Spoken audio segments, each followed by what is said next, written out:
Hello, hello, hello, y'all. Welcome to Homestep Believer. My name is Shree. Today we are going to be working on day 3 of our sourdough starter. And I was a little worried about my sourdough starter, but as I was fiddle-faddling around with it this morning, I'm like, oh, it grew. So it's growing, but it's not ready because it's got to start stinking. If you don't see that little red live button, you're watching the replay, please drop me a comment and let me know you're watching the replay. If you're making comments during this live and I don't see it, I promise it's not me. I'm just not seeing it, but I will see your comments eventually, and I will reply as soon as I see them. If you are watching this on YouTube, because our videos are being deleted, our live streams are being deleted on Facebook after 30 days, so I am uploading everything immediately to YouTube. If you're watching this on YouTube, please give me a thumbs up, hit the subscribe button, and you'll get notifications when I do upload a new video. So, sourdough starter day 3. I'll just recap. Day one was just like the flour and the water, blah, blah, blah. Day 2, the starter, the flour, the water. Day 3 is going to be the starter, the flour, the water, but different measurements. I'll recap. Water, purified water. Purified water. Do not use water from your tap that is chlorinated. That will really do a number at what your sourdough starter will go. Second, I am using, first day I used rye flour. Now I'm using wheat flour. The combination of the two, there's just something in the grains of the combination of the two. It really does get your sourdough starter growing. Keep your sourdough starter at a even temperature, free from drafts. Ideal temperature is 72, 74 degrees. I keep mine in my oven. When I do use my water, I do warm it up on the stove. I just have a problem with putting it in the microwave. I feel like the microwave does damage to your stuff. When you're stirring your sourdough starter, wood, silicone, never ever metal. I do use metal to put my dry flour in, but I do not use it to stir it. Glass container. Glass container, you need a glass container to put your sourdough starter in. So, here she is. We need to come up with a name for her, because this is our redemption. Oh, and you do need a scale. Things have to be weighed, not measured, if that makes sense. So, this is our redemption, because last year we had a little bit of a family situation. So, my sourdough starter last year perished. So, I'm going to put the camera down for y'all. Let me slide this forward a little bit so I can put this down, so you guys can see. Because you don't need to look at you don't have to look at my face. So, let me unveil this. I'm trying to get this rubber band off. Now, here's our rubber band, and our starter's up here. So it is growing. It did grow. Woohoo! Praise the Lord. Did I get my other jar out of the oven? No. I set my other jar in the oven because I took it out of the... It was cold. And I wanted it to... And I had the oven on earlier. So the jar's not hot, but it's no longer cold from where it was sitting. Because it's cold here, y'all. It is cold here. Cold, cold, cold. Okay, so what I'm going to do is... Oops, I'm going to turn this on.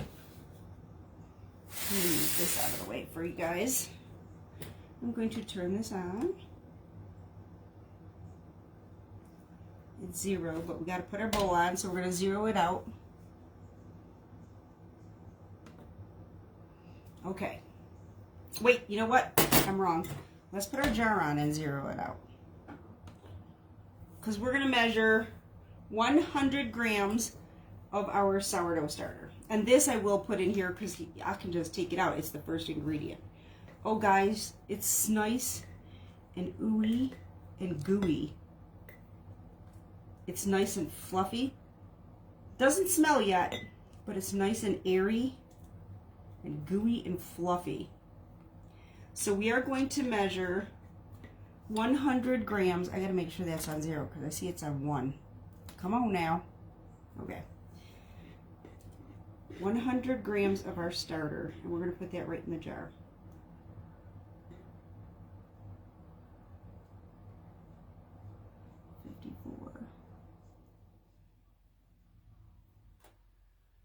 Ooh, 105. Wow, that popped up right quick, huh?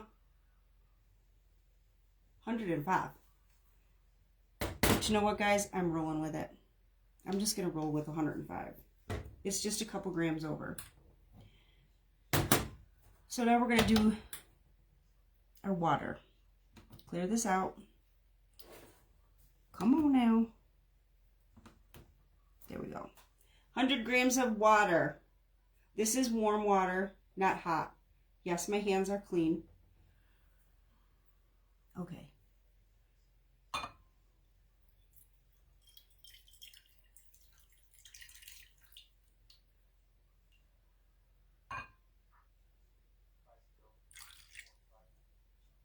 Ooh, 108. Take a smidge out. Oh, it's down to 102 and I'm rolling with it. Like I said, you don't have to worry about like ruining your stuff. So I'm just going to take my spatula here and work this flour in to the starter, or work the water into the starter. And I like to work the starter and water together first because I think it makes mixing the flour in easier. That's just my opinion. I'm going to get some of this off this spoon, or off this spatula, because once I add the flour, ooh, that's going to stick. So we're just mixing this in. It's going to be soupy.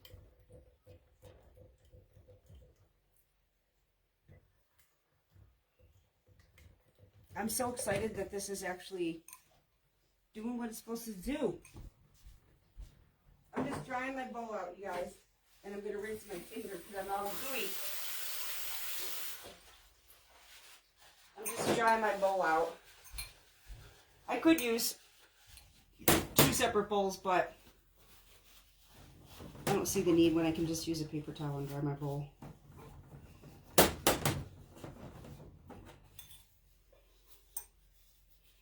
Alrighty. I'm going to dry my scale off too. Every time I pour that water, I make a mess. Alright, I just want to make sure I don't have any stuck at the bottom there. And it's mixed in good. And it is. Looks good. There's none stuck at the bottom. It looks good. Okay. Now we are going to measure 100 grams of wheat flour. Like I said before, this is unbleached wheat flour. I prefer, if I don't get it from the Amish, I prefer the King Arthur red berry wheat flour, unbleached. That's my favorite flour to work with, both for my sourdough and my bread. I like to use it for my bread because I like to make, and I often make honey wheat bread. And I use this flour. I really like it. 97, 103. Oh, did you see that? I got right at 100. That's crazy cool. I'm going to turn this off. Off, darling. Thank you. Let me just set this aside so you guys can see what I'm doing. And I didn't bring my funnel again. Darn it.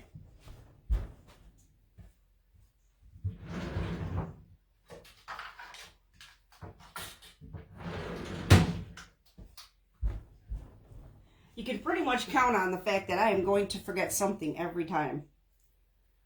But using the funnel, I can get it in there without getting it all over. So that's why I prefer to use the funnel, the canning funnel.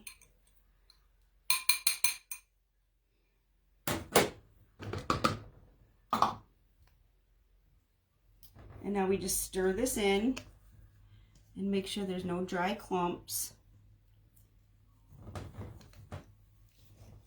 Got it stirred in good.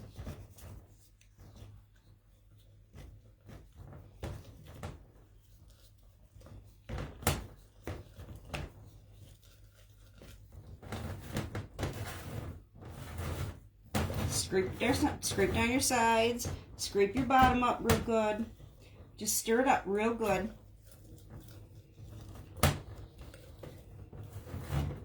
Making sure you scrape down your sides and you scrape your bottom.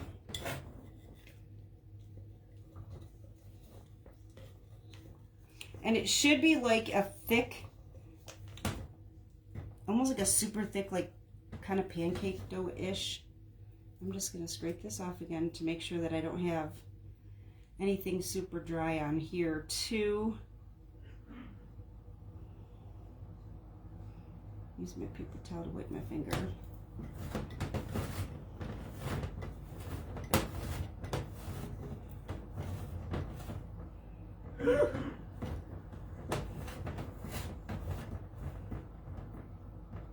I just like to scrape my sides down as well as possible because I don't like it to get all dry and ooey gooey on the sides. Although using the cheesecloth, and like I said, you could use a nice clean towel too, as long as you keep it wicked in the water.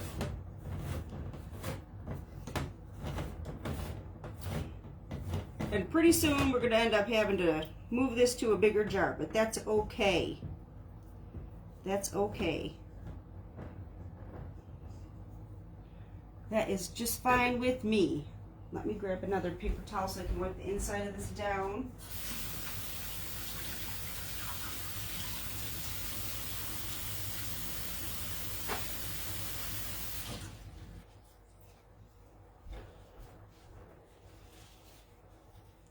I just don't like all of this on the side of the jar.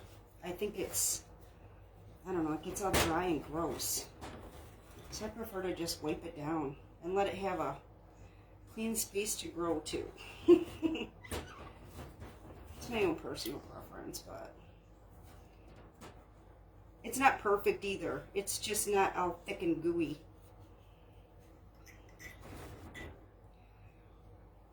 See, it's not perfect. So I'm going to take my rubber band off of this one, and we got to come up with a name for this one, I'm telling y'all. And we're going to put the rubber band on this jar so we can mark where it is when we start, just to keep track of it here. Get a little twist here. Let's see. I want to make sure I got it exactly where it's supposed to be. But the other one was like way above, so I'm imagining this one tomorrow is going to be really high. So I'm going to put my cheesecloth back on top, cover it with my rubber band,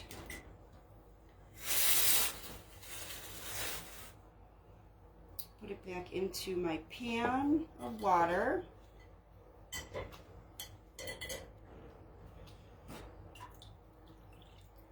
I'm just adding the warm water to it. And now we'll just put this back in the oven, and it can sit overnight in the oven and grow. Whoa, sorry about that. It can sit in the oven overnight and grow. When I say that it's in the oven, I don't have the oven on. If I have the oven on, I take it out. Like last night, I was baking meatballs. I had it out. I do set it somewhere near the stove so that it's still maintaining a decent temperature and it's not getting drafts from like if I have to open the door to let the dog, I'm sorry, I got something in my mouth, hair, something, I don't know. I just try to keep it, well, I still feel something in my mouth, hold on. It's probably my own hair, but y'all know that feeling when there's something in your mouth? Oh. Or if you eat food and you find it, you're done, right? Because I know I am. It's that feeling, you know? I don't have the oven on, but if I have the oven on, I usually keep it somewhere in the proximity of the oven so that it's staying somewhat warm. And last night I had it out and I had it next to the stove, like on the counter next to the stove, while the oven was on, and it grew. I waited. I didn't put it in the oven when the oven was still hot. I left it there and waited till the oven cooled off, like, you know, dinner and all that good stuff, and then you know, everything is cleaned up. The oven's cooled off, and then I put it back in. So that's where I keep it. I don't have my oven on. Like the other day, it was kind of a cool day, so I did turn my oven light on. And that's just to give it a little extra warmth, because it was super cold here the other day. It's actually still cold, but the other day it was super windy. It's still kind of yucky, but then it's been snowing and blowing, and we got snow overnight again. It was just tired of winter. Give me a thumbs up if you agree. I'm tired of winter. I'm just tired of it. Tired of it, y'all. So that's how simple it is. We're all ready for tomorrow. All we got to do is get her done. Get her done. Put it in the oven so that it can maintain a decent temperature, free from drafts. And yesterday's did really good, so I'm confident again. Last year this worked for me, and I'm confident it's gonna keep going for me. So I think we got this. We just gotta come up with a name. So drop me a comment. Give me some name suggestions. Last year we called the two that we had one that I did completely with rye and one that I did with wheat, like this one. I liked the rye. The rye made the best food. That's why I will be mixing wheat and rye in this one. Ryan. It's got to be a girl's name because she fights like a girl. She's strong like a girl. Rita. Rita? Rita. Mr. Homestead said Rita. That's a funny name, actually. We might be calling her Rita. Not bad. Drop me a comment. See if you can come up with a better name. We had Wheatley and Riley last year. Wheatley and Riley last year. So we can't do Wheatley or Riley. Mr. Homestead, he says, what did you say? What did he say? Why did that already leave me? See, there's that. I'm in pain. My CRPS fog kicks in. Rita. That CRPS fog. It makes me crazy. Something that's just said right now, and I forget it. So tell me if you guys like Rita. That's not a bad name, right? I don't know. Not a bad name. But she's got to have a name. She's got to have a name. Okay, guys. I'll see y'all tomorrow for day 4. And this may or may not start stinking overnight. And we want it to stink. And when it stinks, it stinks.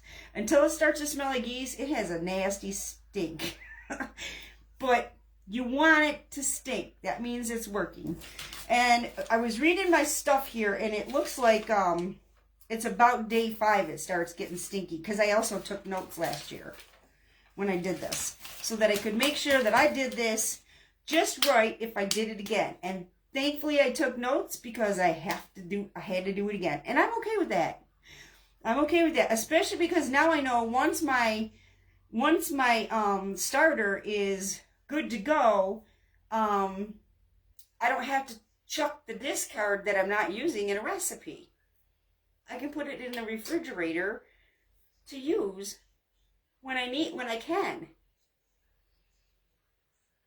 And I just saw another friend. I gotta tell y'all this because I know that you can make like pizza crust, sourdough pizza crust. You can make sourdough bread, sourdough bagels, sourdough waffles, sourdough pancakes. I saw somebody make sourdough cornbread the other day, and it looked moist, delicious, and fluffy. There's endless options to use this. Like, I never would have thought to do it with sourdough cornbread. So many options. Like, when you look it up, you know, the normal comes up, like the bread and the bagels and the pizza crust and, you know, the waffles and what have, but holy cow, cornbread. Now I'm going to be looking for more recipes. And I'm going to be trying the cornbread. I'm going to be trying sourdough cornbread. It looked so fluffy and moist from your sourdough discard. There's so many things you can use it for. So many ways you can use it. So it is so worth this effort. Last year, I really got my, I got my sourdough up to, I think, 300 grams. This girl ain't doing that this time.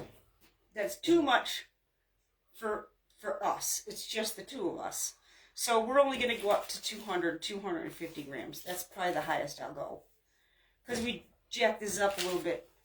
Let me see. Tomorrow 150. You jack it up a little bit every day. And then, like, I got it up to 300 grams. And it was too much starter for me to be able to possibly use and consume. You know, I mean, it's only two of us in this house. You know, how much can we eat? And I really, honestly, guys, don't have a big appetite. If I eat twice a day, that's a big day. And I mean, even a boiled egg and then dinner, that's a big day. And my dinners are small. I don't know if you're older, like as old as me. I'm not old, but if you're at my age, I'm in my 50s, my late 50s, my appetite's been going down. So, you know, there's only so much food that we can consume here. And we have been inviting, we've had company over. We decided, you know, weekly we'll do this little family dinner, but even then, that's once a week. How much food can we consume? So, our little Ezra is here staring at us. Ezra Lee, come here, buddy. Before I came on here, I found the cabinet door open for the towels. And I walked by and like just nonchalantly closed it because sometimes, you know, if you bump it, it'll open. And then all of a sudden I'm like, where's the cat? Where's the cat? I couldn't find him nowhere. And I'm like, is he locked in that cabinet? I was looking through the cabinet, looking everywhere. The places he normally goes. He was being elusive to the light. He was under the bed, but every time I used the light, he was being elusive to the light. So he had me a nervous wreck, man. I thought I was going to be late on here. I was like, where's the cat? Where's the cat? But he's here. Ezra. Come here, buddy. Let me see if I can get him. Let me move the sourdough starter. Let me see. Come here, buddy. Come here, buddy.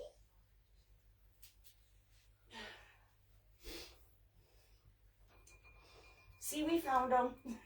He was hiding from the light under the bed. Hi, baby. Say hi. Say hi. What do you see up here? You're not allowed on the table, are you? Oh, but maybe you can get up there. There's so many things you can get into. Say hi, buddy. So we found him. Here. He had me a nervous wreck. My animals are a big deal, so. Hi, baby. Now he's over there staring like, why did you put me down? Okay, that's all I got for you today. I'll see you again tomorrow for day 4 of Sourdough Starter. Thus far, this Sourdough Starter is looking good. It doesn't smell, though. It doesn't smell. It smells like flour. We're looking for it to stink. But we're doing good. It grew. So that's good. So, thank y'all for being here. Whether you're here on Facebook or you're here on YouTube, I appreciate each and every one of you. Like I said, If you are watching the replay on Facebook, drop me a comment. Let me know you're watching the replay. If you're watching the video on YouTube, give me a thumbs up. Subscribe and you'll get notifications. I appreciate each and every one of you. I wish you all peace, blessings, and love. And I will see you all tomorrow.